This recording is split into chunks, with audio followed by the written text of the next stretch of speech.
we are. We're here again. How are you?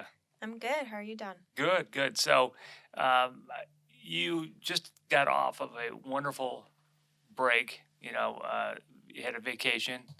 You were still working a little bit on your vacation, but did you do anything fun? Yeah, we went up to Lake Arrowhead Oh, and just watched movies all day. So we quarantined in a cabin and it was nice. It actually started snowing. They had a storm right after we left, so we missed that. isn't that funny about vacations? Is that you travel far away? In this case, that ride up there was probably pretty treacherous. You pay good money to be up there, and you're doing basically what you're doing at home. You're snuggling up to the television. It might not be as good. No, you're right. I was joking about that on my birthday. I decided I'm leaving the house. I'm tired of everybody. I'm getting a hotel room for the day and just being by myself. And I did literally the same thing I would do at home. You know what? I do the same thing. We were just down in Florida, and there's just something comforting about being away, like far away, where you're not gonna have have to think about anything. I mean, the even when you're at home, you're there. You're there mentally Yeah. at work and stuff. But man, you feel like you're just like a gazillion miles away. I don't care where it is. I've taken trips to Europe and places like that, and it's always the same. I mean, I'd like to sit in a restaurant, but I could sit in a restaurant here. But there's something different about going far away to do it. You pay good money to go far away and do the same thing that you do now. That's So so true. that's the human thing that we do. Um, so you got back, Mhm. and the pace was pretty crazy, wasn't it? Right away. Day Tell one, me about back in court. it. Day two, back in court. The next week, back in court. I still have two more court appearances this month. Okay, all right. So I'm glad you got such a positive attitude about that. For me, It used to be that January would kind of slowly get into the groove, and you wouldn't really start picking up until about maybe the third or fourth week in Hmm. January. I noticed that this year that it was week one. Yeah. And which is surprising because of COVID, but I guess part of it was because the courts kind of like delayed everything. They didn't want to do Yeah. anything in December, and here we go. But yeah, I found that myself too. I was like, okay. And so like the last couple of days, before we got back to work, of course you're amping up, right? Yeah. Mentally and stuff. Yeah, but it's exciting. So you had a wonderful day in court. Was it this week or last week? I'm losing track of the time. It was the first week that we got back, and then the decision got issued last week, Last week. I think. God, man, are we in the third week of I January don't know already? what day it Okay, is. whatever it is. Let's just stipulate to this. Since January 1st of 2021, you were in court on a very complicated case Yeah. that involved, a military family, and I wanted to talk to you a little bit Yeah. about that today. And then, the court took the matter under submission, and you got the results. I guess it was last week. I thought it was this week, but be Yeah. be that as it may, it was a very good result. So let's talk a little bit about military families and some of the problems that you've learned that they have. Yeah. So very complicated in terms of procedurally, very complicated. So if there's a military family, it also depends. The complication depends if you're doing the divorce from the beginning or if it's post judgment, because a lot of the pension stuff happened post judgment. And then there's a lot of federal law on how military pensions should be split. And obviously, if there's a conflict between California community property and federal would take over. So there's a whole set of issues there. But if we're starting the divorce, the biggest thing is jurisdiction and where are we even going to litigate this and whether the family or the members of the family are on active duty or if they're kind of on reserves. So, and then what their ranking is and if they're allowed to move, or if they're ordered to be stationed there, if they're going to be deployed. So it's so many more extra steps to consider when we're preparing for cases with military families than your typical divorce. It gets complicated even more when there's children, right? Yep. Okay, so we don't want to name names. We certainly don't want to name names of the cases that we're involved in. We want to protect our clients' privacy, but I think that facts could be talked about because they're public record, and we'll just say that. But there are cases that people are from California. They're usually young people. They fall in love. They get married. Either the husband or the wife decides to join the military. the Army or whatever it is, the Marines, they get out for basic training. The uh, spouse, the other spouse, stays here in California, and then they move over there. And we've actually had quite a few of these over the past couple of years. I don't know if this was your first one or not. Yeah. This was your first one. So we had another one recently, and it was, I think it was a reserve military man that left, and boy, that thing was a very complicated one too. But in your particular case, I believe that they were both from California. Am I right that the man joined the military? Yeah. Okay, and now he's in the Army, and as we know, and I know because I was in the Army, you could get transferred at the drop of a dime, Yeah. even though they promise you you're going to stay at a particular station for 6 months or 3 years, whatever it is. That's not how it works. I mean, Mhm. I don't know if I've ever told you, but when I joined the military back in the 70s, I signed a contract, and this was the first voluntary Army. And they were really hurting to get people in because Vietnam had just stopped, and nobody wanted to go in the military anymore. Man, it was like it was just if you went in the military, you were considered to be, a loser in society. Basically, that's the feeling I got at least. So I joined the military, and the recruiter said, "Look, you get to have some flexibility here. You get to choose the type of MOS, the job that you Mhm. have, and then you also get to." Choose your station so long as you do a hardship first. Mhm. And my hardship was this: I agreed to go to Korea. It was considered Wow. hardship duty, right? And then they said after that you get to pick where you want to go. And so I'm like, California. I want to go up to like San Francisco area, man. I want to spend the rest of my time in the military, being in the great state that I've never been in, and it's Yeah. just a dream from a young kid from Chicago. So, I go and do my time in Korea. I come back, I check in the San Francisco area. It was actually like Oakland, San Francisco, little I base love over there. Oakland. You know what? That would have been great, but I was there for a total of like 2 days because Uh-oh. the sergeant comes popping out the door and says, "We don't have time for you over here, or we don't have space for you over here. So you're gonna get redeployed." And I'm like, "But but I signed the contract." Well, sorry. And I'm like, "Okay, what are my choices?" Wow. Fort Hood, Texas, which nobody wants to go to because it's like the most horrible place for an Army guy to go, like me, where there's nothing around and it's supposed to be really hard duty. That was the reputation it had. I'm sure it's a great installation and there's great soldiers there and we need that, but that's someplace I didn't want to go. The other one was Fort Knox, Kentucky. Oh boy. And the guy goes, "Well, at least that's closer to where you're from, Chicago." So I selected that. But that's what happens with military people. In the case that we dealt with, tell me about the deployment situation. So there were two changes prior to him actually being stationed somewhere. So he went off for training and boot camp, two different states, and I'm And not meanwhile, the client is staying here correct. with the The baby. baby, yeah. Okay.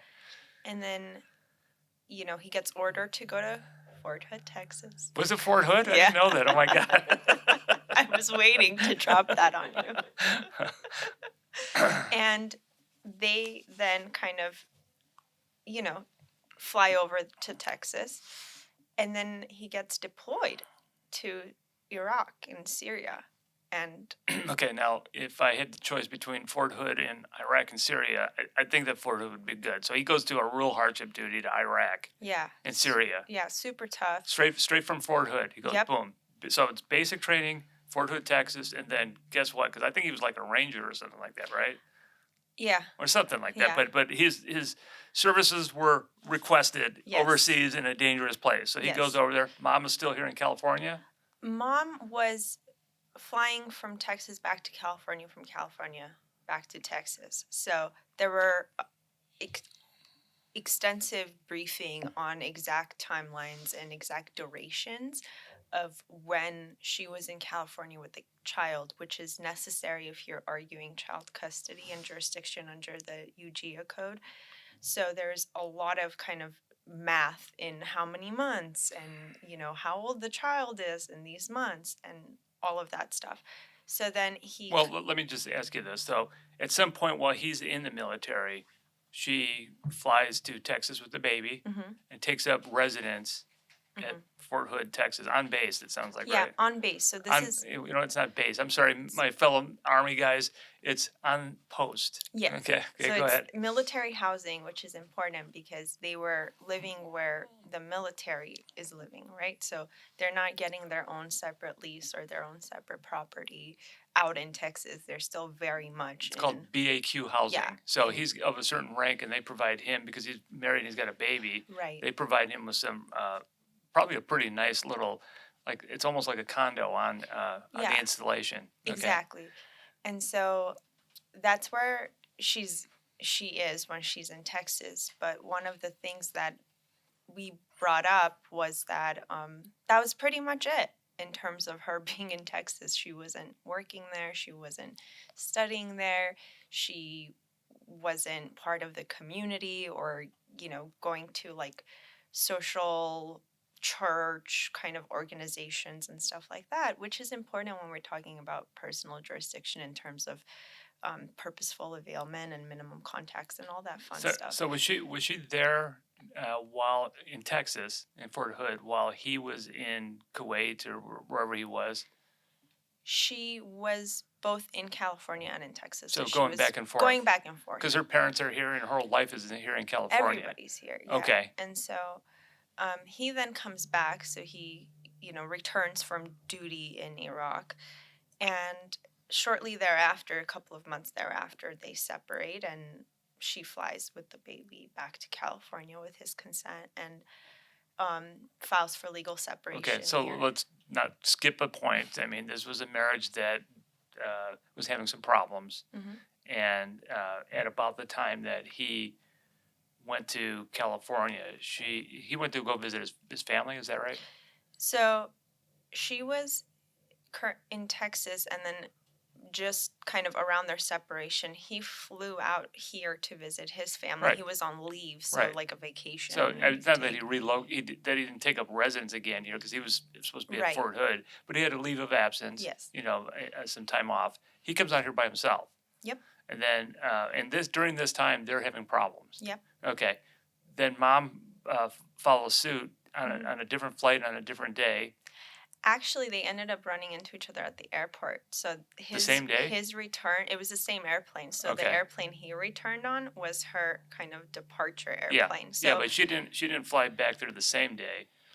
She flew back there while he was flying back to Texas, wasn't it? no, it was the same. They met at the airport. Oh, they both flew at Yeah. the same day, but just different airplanes. No, same airplane they met at it was the same day. So he returned on the same day that she flew out, and it was the same airplane.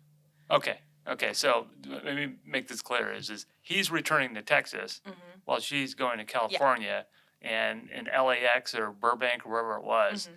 they see each other. Yep. Okay, and then what happens? So he, escorts them to the gate, sees the baby, escorts them, like, okay, and she flies out here and she files for legal separation. And then, obviously he gets served in Texas because we need to personally Okay, serve so- him. So now I'm sorry that I keep going over the facts, but they meet at the Texas airport. Mhm. Okay, and then he walks her and the baby, Mhm. and says, "Okay, see you later," Mhm. assuming that she's going to come back. You You don't know. Based on their text messages, I think she made it clear that she wasn't. Okay, because And- they're having problems. Yeah, and Okay. because he said that, he was like, all right, well, let me know what you need, or, something along those lines. Okay. So, she goes to California, and then she comes and sees me.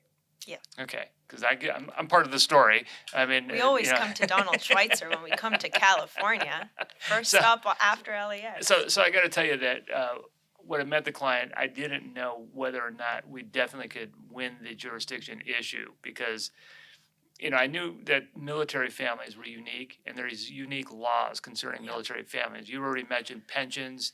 There's some unique laws concerning when, the amount of time that a military person gets to file a response? Yes. What happens when they are deployed overseas and they come back, and do they have to file a request for custody again, or do they revert back to the orders? There's a lot of case law and a lot of specialized codes that deal with that. Yeah. So knowing that, I thought, yeah, I think we could win on this. But then I had you help me, and you did some enormous research on it. Okay, so what was the basic research that you found by looking at these facts? So it's very complicated. It's very fact intensive. And you're right, there's so many codes. There's so many military acts and then federal codes and then California codes. It's difficult because, like you said, they're moving from base to base, or they're being deployed and coming back and then sometimes being redeployed again. So what happens? I mean, that's super tough for any family to go through. I mean, going through a divorce is tough enough. So one of the things is, obviously, with personal jurisdiction, it's a very fact intensive calculation, but there's specific ways when we're talking about domicile that a military service member can change domicile, because domicile is not residency, and the codes actually use them interchangeably, which is very confusing, I think, for everybody involved. But residency is where you presently are. So you're presently in California, but your domicile is where you intend to remain. So, let's say you left your car registration, your driver's license, your voter registration in Chicago. Sure, you now are present in California, but you're domiciled in Chicago, because domicile is not arbitrarily chosen and it doesn't change frequently, meaning you really have to take steps to show that you're changing it.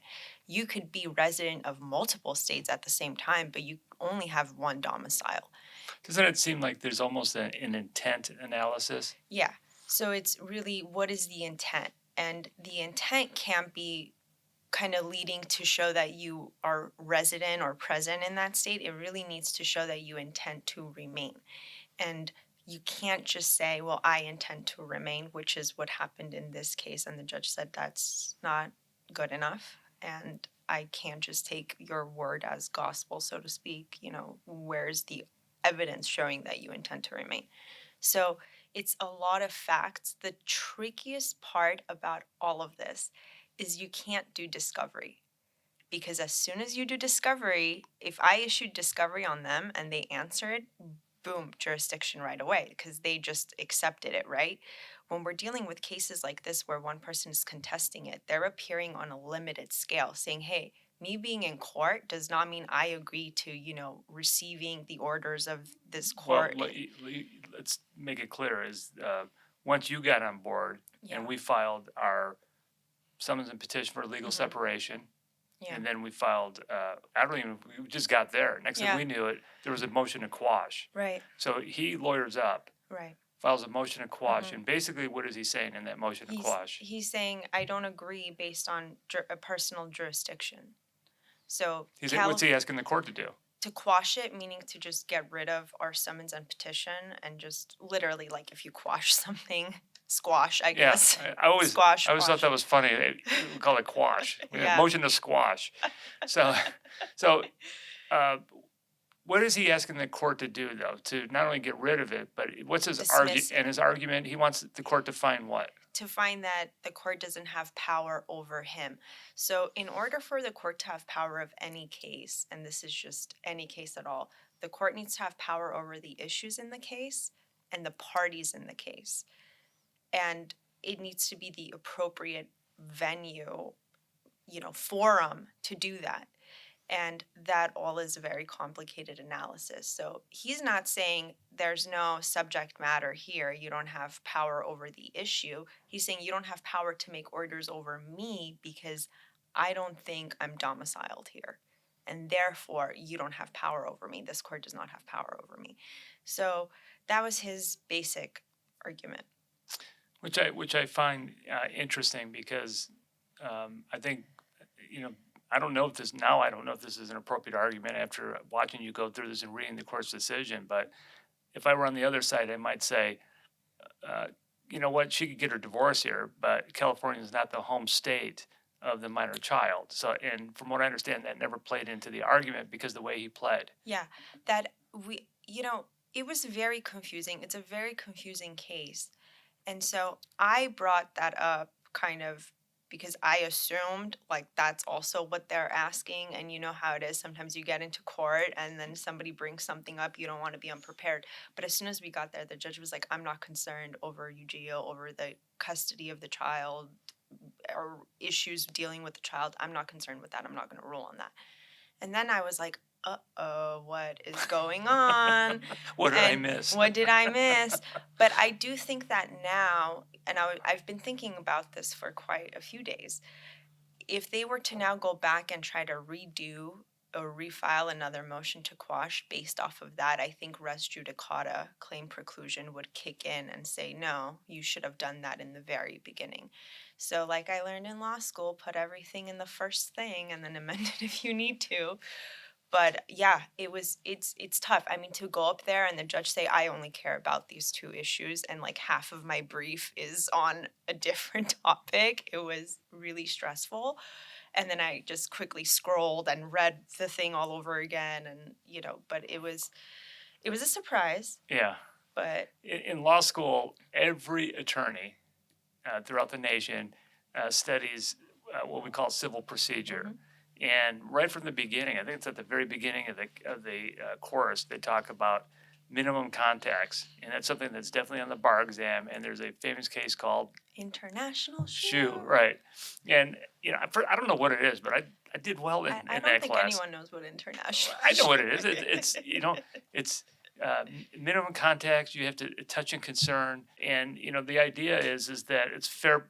The Fair notion play. of fair play, right? So 14th Amendment. Yeah. it would be unfair for somebody to be hauled into court, Yep. as the court stated, in the state of Washington, if that person was never in the state of Washington, and you go over there and you file a lawsuit against me, and now I've got to pick up and try to litigate over there. Right. So it's a common sense thing, and so Mhm. you didn't think that you'd be dealing with international shoe for In family law. maybe even in your career. And I had the same thing when I got into civil. I'm like, well, holy cow, man! Here we are. We're using international shoe, and then there's, Kelco and others various Culco, I guess Yeah. it was other various cases that are deal with that and stuff. So it's Yeah. pretty exciting. It's fun. I actually emailed my Civ Pro professor and I said, well, your exam was definitely harder than the brief I wrote, but I would have much rather been cold called on by you than what happened to me. Wait, did he last respond year. back to you? Yeah, he was really What did he excited say? and he was like, I'm really glad you found something helpful from my class, because I told him, I was like, tell your students not to skip this class. It's super important. And I remember his exam because it was a 10-hour exam. Ooh, Yeah. 10 hours. I never had a 10 hours. Well, that's USC Well, though. no, you had the bar, so you had 3 days. No, not in law school though. I Oh, mean, no, a 10-hour Civ Pros, man, that guy's scary. Yeah, and you know what's scary when the IT department forgets to upload the actual exam, so you're like, where is this exam and where does my time kick in? But I remember it was hard because it was like a ship and people were moving across countries on this cruise and something happened and it was the same thing, like personal jurisdiction, which court has it. And I was like, I don't know, international law, like what's going on? So this case reminded me of that because here we have he purchased property in California and he purchased a car. And I remember in my class in 1L, so like years ago, 3 years ago, I guess, my professor said, well, cars are tricky because you could move the car. You could sit in the car and you could drive up there and then boom, you might get your minimum contact. So that's a really hard case. And I think there's a case with Volkswagen dealing with that particular instance. And there's now a lot of issues with like the internet and how that works with minimum contact. But what the judge here said was he first wanted to know whether the car was used during the marriage, because he said, well, I don't care if it was during the marriage, that I can't. He doesn't just get, jurisdiction. California doesn't acquire jurisdiction Right. just because he's been Just- driving a car here. Right, or just because you got something that you needed for your marriage. But if it was after separation, and then he paused, and this isn't in his opinion, but he said, I would categorize property as something between more than a sweater and a condominium. And I was very confused what that meant. And I said, well, a car is between that, I think, I would say so. I was like, well, here you have it. But It's tough, I guess. And I remember I had a conversation with the client and I said, look, I've talked to our entire office about this. Everyone's super optimistic. I'm not that optimistic. I'm not going to tell you we're going to win. And it's super complicated. And she read the brief and I was like, it's really hard to explain, but we're going to try our best. But I think it's a 60-40 issue. And I really think it was a 60-40 issue. Well, let me say this. But Let me say this is that we never know how things are going to pan out because No. courts either have wide discretion in family court or sometimes they get the law wrong. And then Yeah. that makes us in a position, puts us in a position as to whether we want to appeal and if if the client wants to Yeah. appeal. But, in a situation like this, if a client like yours loses, I mean, it could be catastrophic, right? Because, she didn't want to live anywhere else but Right. California. Her mom and dad are here. If their marriage isn't working out, it's not like she ever dreamt of living at Fort Hood, Texas, By or the herself. neighborhood over there. Yeah. And it's like, she's a duck out of water over there. She wants to be here. Right. So you had a lot on the line on this case. Yeah, and it is tough because sometimes we have to think we're officers of the court and we're officers of the law and we're doing our best, but it is tough in family law when, like you said, it's her whole life on the line, and it is stressful to then go in front of that judge, and then he was so well read and he had done his own research, so that's very intimidating. Yeah. And I kind of reconciled with myself because it took a few days to get the decision. And I said, even if we lose, I think because the judge was so well read, there's still some sort of sense of justice because that just means you either have the facts or you have the law. And maybe we had the law and we didn't have the facts. But at least he gave us that kind of due process love of that? just Yeah. doing his own thing. And it's interesting because he told me in court my argument for minimum contact was rather weak. And I said, well, Judge, we got to look at it in its totality, and maybe one factor by itself doesn't cut mustard, but here are all of these instances And where then he was, quoted you in his and then opinion. he quoted that in Yeah. I was like, oh my God, why'd you put me through Well, that? well, you know what? You made him think. But He was probably speaking from the hip a little bit because that's what it was on his mind. You made that argument and it resonated with him. one of the things, it's also, if this place was a temporary abode, this military base, does it really make sense to deal with all these issues of custody, property, support in a place that was just there because they had to they had to be there. They were ordered to be there. It's not like he got up or she got up and voluntarily were like, we're moving to Texas. So you're raising the other argument because it was really a three-pronged argument that Yeah. you had, and that's forum nonconvenience, which is yeah. another civil procedure term that we learned. And essentially, it's, I guess, nonconvenience is Latin for it's not convenient. Yeah. Right. So in this case, I don't know the answer to this. Maybe you could help me out. Is when we're talking about forum nonconvenience in Texas, Mhm. are we talking about not convenient for the rest of this child's life while they're fighting over custody, or are we talking about like right now? So it's not about the child's life because that would be an issue for UGIA and subject matter. So that would be an issue with the child and proving maximum contact with Texas, which wasn't in front of the judge. So here it would be, how convenient would it be to try it in Texas? And one of the things This issue. this issue Okay. and this case, this whole divorce. And I said, you know what? Just the divorce, though. When we talk about forum nonconvenience, we're not talking about 5 years later on when Right. when somebody does something they want to modify custody. Right. We're talking about like Exactly. the divorce. Because when you have orders, it's not, now don't quote me on this, it's not too difficult to modify them in a different state if there's, orders. There's special rules for that, but it's done so particularly for that reason that, we don't want somebody to then be like lucked out of going into court.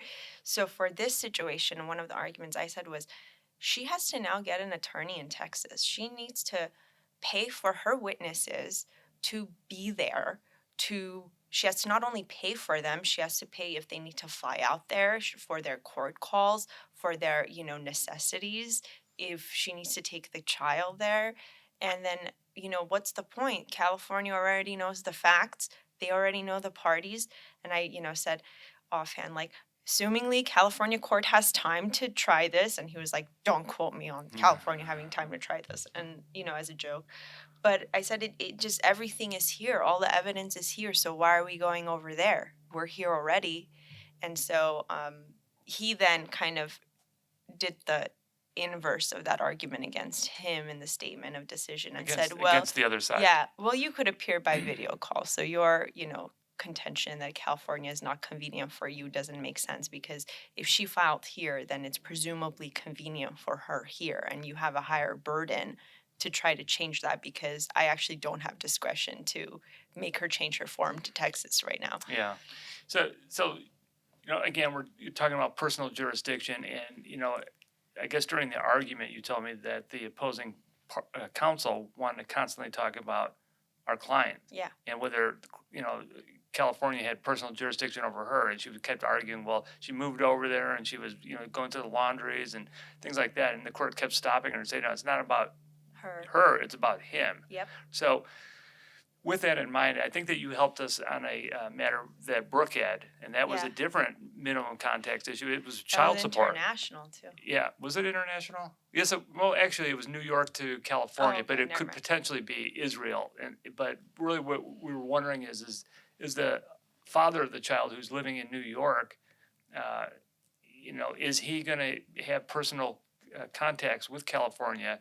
And those facts were he once lived here, but he'd been living in New York for several years. And what I've learned through the years is that the minimum contacts test is not the same for every issue. No. So like if it was a business transaction, I believe that's a little bit easier if you're talking Yeah. about a business lawsuit. But when you're talking about custody and then support, it gets higher and higher, it seems. It's exactly. I mean, it's tough. And there's a case with a New York doctor, which Calco? no, it's another one. He was a New York doctor, and he was flying out to California.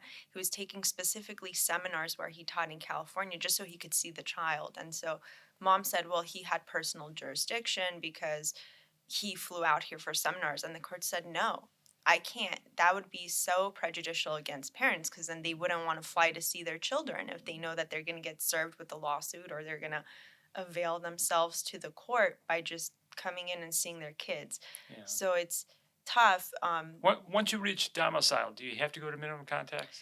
You should argue it. Well, I know you have to argue it, but does the court have to find no, that? and that's what I understood from how the court was speaking in the beginning, that our argument for domicile was strong.